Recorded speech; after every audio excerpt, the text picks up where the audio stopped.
A major search operation is underway after a helicopter carrying Iran's president and its foreign minister crashed in the northwest of the country in thick fog. President Ebrahim Raisi had been returning from a visit to the border with neighbouring Azerbaijan. Mass prayers are being said in Iran as the search continues. Our correspondent Caroline Hawley is here with what we know so far. Thanks, Jane. Well, these are the two men missing after the crash. President Raisi on the left, the country's foreign minister Hossein Amir Abdollahian on the right. They'd both been on a day trip today to Iran's border region with Azerbaijan, inaugurating a new dam project right here. We've got an image of him at the site of the dam and the helicopter he was travelling in. Now, a convoy of 3 helicopters is believed to have then travelled across Iranian territory. 2 returned back safely, but the one carrying the president and foreign minister crashed in mountainous territory in heavy fog in the Julfa region on the border. All contact with it was then lost. You can see how bad conditions were in the area as the rescue operation was underway. A fleet of ambulances on standby. The army is reported to have ordered all resources needed to be thrown at the search. Members of Iran's Red Crescent scoured the rugged landscape on foot for any sign of the missing helicopter. But poor visibility made it difficult for the rescue teams to reach the scene of the crash, even to locate it. There are currently 3 drone teams in the area, but due to the thick fog and low visibility, the drones were not able to successfully operate. There are also 3 teams with rescue dogs in the area. We are searching and we hope we'll be able to reach positive results very soon.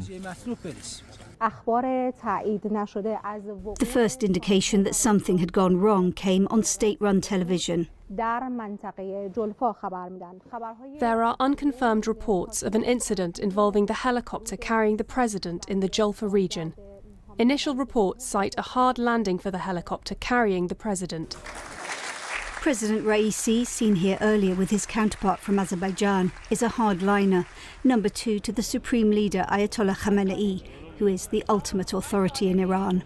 Also missing is Iran's foreign minister, a familiar figure on the international stage. He'd been involved in many negotiations, including over the country's nuclear program. Regime supporters came out to pray for the president, these images broadcast on state-run TV. Though not everyone in Iran is praying for his survival. The regime is not popular with many Iranians who'd like to see an end to the Islamic Republic. But from its most senior leader, a message of calm, of continuity.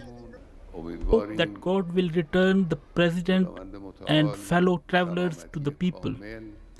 The Iranian nation must not be worried, and rest assured there will be no disruption to running of the country. Late at night, there's still no news of the fate of the president and his foreign minister. Several Arab countries have offered assistance. Turkey has sent a mountain rescue team, and the EU will help with a satellite mapping service at the request of Tehran. The world is watching closely what happens next in Iran. And so, Caroline, tonight, as we await further news, how significant is all of this internationally? Well, the world is watching closely because Iran is such a pivotal country in the Middle East, and it's such a turbulent time at the moment with the war in Gaza and all the spillover of that. So what happens in Iran matters to the world. Now, under the constitution, if the president were not to survive, there is a process. The first vice president would step in. There would be elections within, I think it's 50 days, maybe a bit longer. Now, he's a conservative, so you wouldn't expect any dramatic change of policy.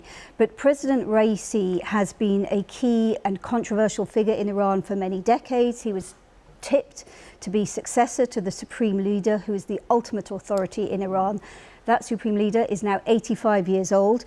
So it's a time of great challenge for Iran, both inside the country and abroad. Challenges, for example, the protests that you may remember over dress codes in Iran. So it is really an extraordinary moment for the country, and many people in the region will be watching closely to see how things unfold at a time of such great turmoil. Caroline, all right, thank you for now. Caroline Hawley.